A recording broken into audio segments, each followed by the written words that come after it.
भारत माता की जय, वंदे मातरम। घर घर तिरंगा अभियान में जो माननीय मोदी जी उन्होंने जो संकल्प लिया था, वही माध्यम से हमें घर पर ही तिरंगा लगाया और 15 अगस्त मनाना, 15 अगस्त में साजरा हमने घर पर ही किया। हमारे भारत को स्वतंत्र देने के लिए, भारत को गुलामगिरी से मुक्त करने के लिए जो हजारों क्रांतिवीर ने जो बलिदान किया है, हजारों महान आत्मा ने बलिदान दिया, वो सभी आत्मा को हम कोटि कोटि नमन करते हैं, धन्यवाद देते हैं और सलाम करते हैं। और हमारे क्रांतिवीर सैनिक जो भारत की रक्षा के लिए भारत के बॉर्डर पर खड़े रहकर जो हजारों सैनिक शहीद हो चुके हैं, उनके लिए हम कोटि कोटि धन्यवाद नमन करते हैं और उनको सलाम करते हैं। और परमात्मा चरणी यही प्रार्थना है कि इनको क्रांतिवीर शहीद सैनिक को हर पल परम गति प्राप्त हो, अमरलोक की प्राप्ति हो, हर पल उनको परम शांति प्राप्त हो।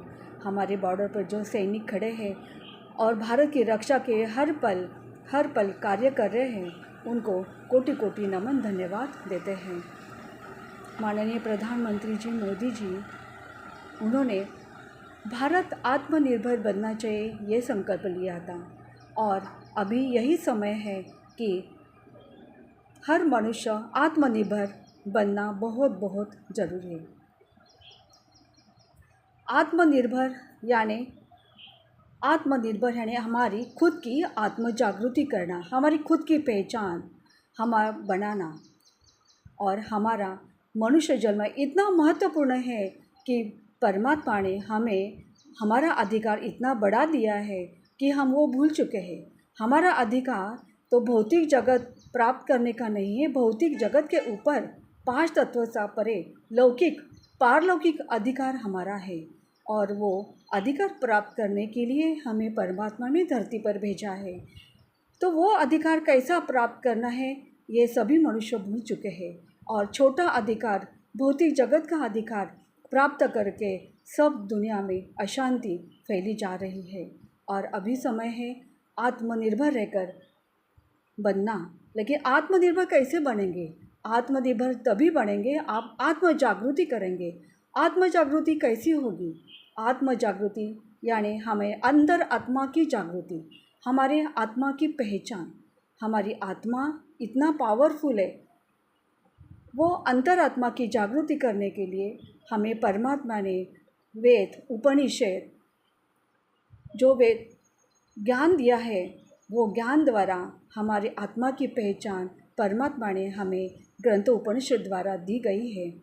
और भगवद गीता सभी शास्त्रों का शिरोमणि भगवद गीता में परमात्मा ने हमारे आत्म जागृति, आत्मनिर्भर कैसे बनना है, यही ज्ञान भगवद गीता में दिया है।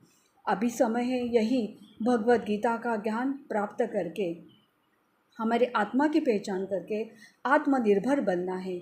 आत्मनिर्भर आत्म जागृति करेंगे तभी आपको सत्य क्या है, असत्य क्या है, परम सत्य क्या है, इसकी पहचान होगी।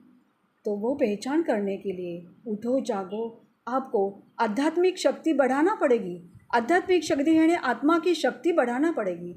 उसके लिए भगवद गीता में जो कृष्ण भगवान ने अर्जुन को जो ज्ञान दिया है, वो पूरे विश्व के लिए ज्ञान है, वो पूरे विश्व के लिए है। लेकिन वो अर्जुन माध्यम से कृष्ण भगवान ने परमात्मा के रूप में दिया है। और उन्होंने जो ज्ञान में जो पूरा भगवद गीता का सार है, हे अर्जुन तुम आत्मस्वरूप बन, तुम आत्मस्वरूप बन, देह देह के संबंध भूल, तुम आत्मस्वरूप बन और मैं तेरा सारे पापों का नाश करूँगा। अंत में तुझे अमरलोक लेकर जाऊँगा, परम शांति में प्राप्ति करूँगा। तो ये भगवद गीता का सार कृष्ण भगवान बार बार आत्म जागृति आत्मनिर्भर करने के लिए ज्ञान जो देते हैं, वो भगवद गीता में उपलब्ध है। तो अभी समय है भगवद गीता की प्राप्ति करके हमारी आध्यात्म शक्ति बढ़ाना और हमारा आध्यात्मिक शक्ति बढ़ाकर हमारा खुद की लड़ाई, हमारी खुद की पहचान, हमारा खुद की पहचान करके सत्य क्या है, असत्य क्या है, और परम सत्य क्या है, इसकी खोज करके हमारी आत्मा की पावर बढ़ाकर आत्मनिर्भर बनना और हमारा लौकिक पारलौकिक विजय प्राप्त करना, यही परमात्मा ने जीवन मुक्ति का मार्ग शाश्वत विजय दिया है। तो हमें मनुष्य ने हमारा आत्म जागृति ज्ञान योग द्वारा आत्मनिर्भर आत्मशक्ति अध्यात्म शक्ति ज्ञान योग द्वारा ही है। वो अंदर की शक्ति है तो ज्ञान योग द्वारा ही प्राप्त होगी। तो ज्ञान योग द्वारा हम अध्यात्म शक्ति जागृत करके हमारे खुद की पहचान परमात्मा की पहचान प्राप्त करनी होगी। अंदर का राम प्राप्त करना होगा, हमारा अंतरात्मा का राम अंतरात्मा का कृष्ण प्राप्त करना होगा, तभी आप आत्मनिर्भर बन पाओगे। और अभी यही समय है आत्म जागृति का। आप हमारा खुद की रक्षा हम खुद कर सकते हैं आत्म जागृति करके, आत्मनिर्भर बन के। तो उठो जागो, ज्ञान योग प्राप्त करो, अंदर की अंतर आत्मा की शक्ति बढ़ाओ, अध्यात्म शक्ति बढ़ाओ, तभी आपको परम सत्य क्या है मालूम पड़ेगा और आप शाश्वत विजय प्राप्त करोगे। सदा के लिए आपको जीवन मुक्ति का मार्ग मिलेगा और जो अशांति चल रही है वो अशांति से परम शांति का मार्ग प्राप्त करने का आपको मार्ग मिलेगा। आप तभी आत्मनिर्भर आत्म जागृति करेंगे तभी। बहुत बहुत धन्यवाद, बहुत बहुत धन्यवाद। परम शांति।